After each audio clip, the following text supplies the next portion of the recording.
a real pleasure to welcome Kris Bowers, our composer, who has written a concerto for a younger self. Welcome. And I ask a question? All right, Granddaddy. Can you tell me just what is a concerto?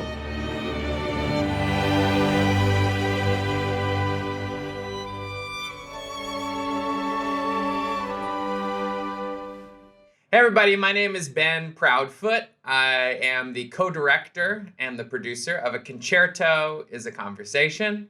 And hey everybody, I'm Kris Bowers, and I'm a co-director, producer, and composer for A Concerto is a Conversation. And you're the subject, Kris. Don't forget. Yes, subject as well. He's in it. Thinking back, Kris, to like the very beginning of this project, we were working with the LA Phil on making some films at the intersection of music in Los Angeles. And I saw that you were doing the commission for the American Youth Symphony, which was part of the LA Phil Sounds About Town program.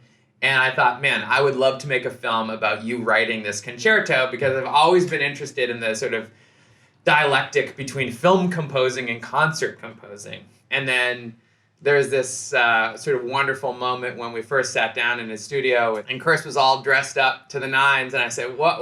It's like a Tuesday morning, why are you so dressed up? And it turned out that Kris had just come from a dedication ceremony where his grandfather was being honored for this retail square in South LA where the dry cleaning business was and still is. And that sort of let me into something I never had known before about Kris, which was his family's history and how his grandfather had somewhat fortuitously landed in Los Angeles, of all places, as he hitchhiked across America. That dedication happened to be that day. Had it happened any other way, just like even, Horace's story, my grandfather's story, I feel like had it not happened exactly in that way, then we would have had a very different film, which is so wild to think about. Did you ever picture yourself do what you're doing now? Huh.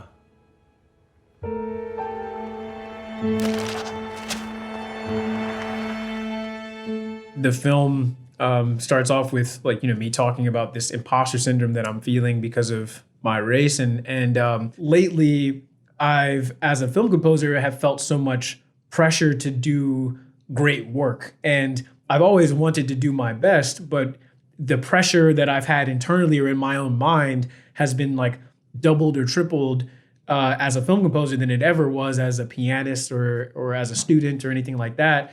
And the more I thought about it, the more I honestly even talked about it in therapy or whatever else, the more I realized how much it had to do with my race and how much it had to do with the idea that I didn't feel like I belonged, not only because I didn't see myself represented in that space very much. There's a handful of composers that I even count as my mentors that I'm lucky to have, that I look at as people that are doing what I'm doing. But a lot of those people that come to mind are also, primarily musicians that happen to be film composers and have prolific film composer careers. But it didn't really feel like there was enough representation for me to feel incredibly comfortable or to feel like this is normal for me to be doing this. And also the fact that you get into this space and now everybody's talking about that. All of a sudden I hear more about the fact that I'm one of the only Black people that are doing this, and all these other things that start to add an additional weight or additional pressure. Yeah.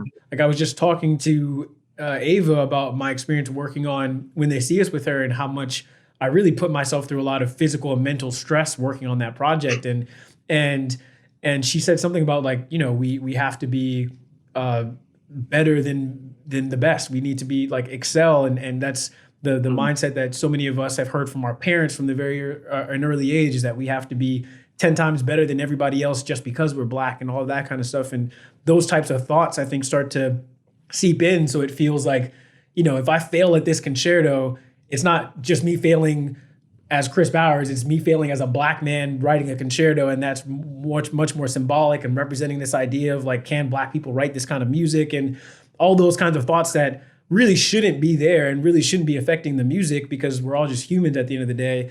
It's really hard to not think about or to learn how to process and everything. So I feel like really it's gotten better just because of the conversations that have come from even this documentary. The conversation I had with my grandfather was very honestly and literally helpful through finishing that concerto, continuing to think about how he did not question where he should be or what he was doing or how he was going to do it. He just tried to figure out how to get it done. Like looking at my grandfather, looking at the Ava DuVernays or whomever else that have continued to blaze trails and to break ceilings and all that kind of stuff, I think has been a reminder for me that the only choice is to continue to move forward, even with that feeling and that idea.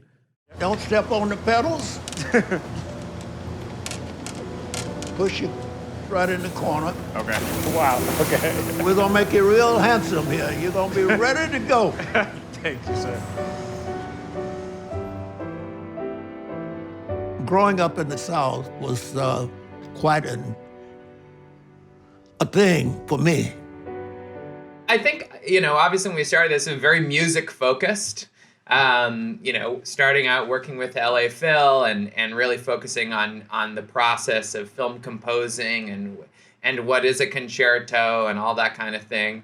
So I think just like more and more especially as we pursued this conversation with your grandfather, that story just emerged as having so much more shape. And how do you get from Bascom, Florida to the Walt Disney Concert Hall? That to me was a totally fascinating and in many ways kind of uncharted story that I thought was pretty fascinating, that kind of leads into this modern question that you're dealing with about people's expectations of you as a Black composer today in 2021.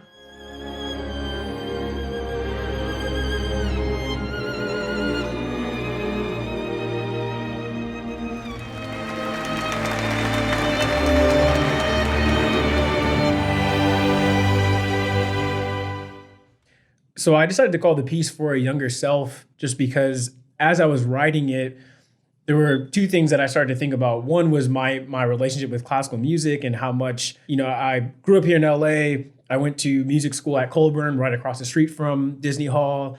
And I always had like a weird relationship with classical music when I was a kid because I felt like it didn't give me much freedom of expression, or I didn't really understand how to express myself within the form or any of that. And it felt like it just was too rigid. And so I pretty early on really found a love in jazz and improvisation and it felt freeing and all of that.